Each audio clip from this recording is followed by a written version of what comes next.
नमस्कार, मी अर्चना. गावकडच्या रेसिपी या चॅनलवर तुमचं स्वागत.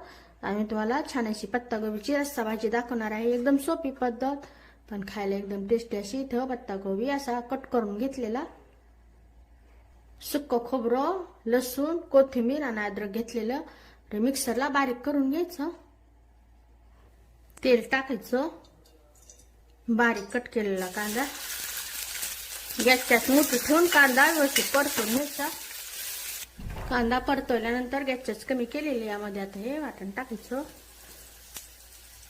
वाटण सुक्कच बनायचं, पाणी टाकायचं. थोडंसं परतून घ्यायचं, गॅसच कमीच ठेवायची.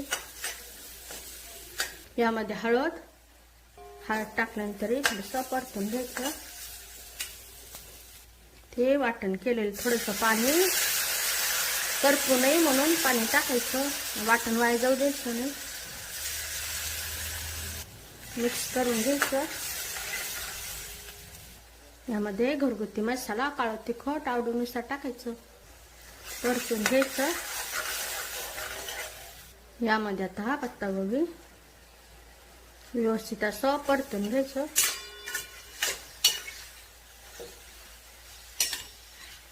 थोडा भाजलेला शेंगदाण्याचा कूट, शेंगदाणे व्यवस्थित भाजून त्याचा कूट बनवलेला शेंगदाण्याचा कूट टाकल्यानंतर व्यवस्थित असं परतून घ्यायचं.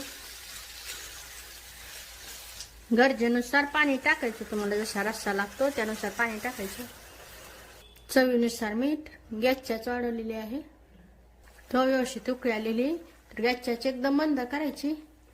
फक्त 5 मिनिटं मंद आचेवर झाकण ठेवायचं. 5 मिनिटं झालेली, गॅस बंद करायचा. यावर भरपूर अशी कोथिंबीर.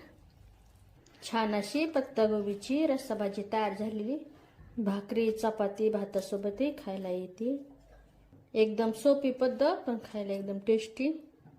नक्की बनवून पहा या पद्धतीने पत्तागोबीची रस्सा भाजी.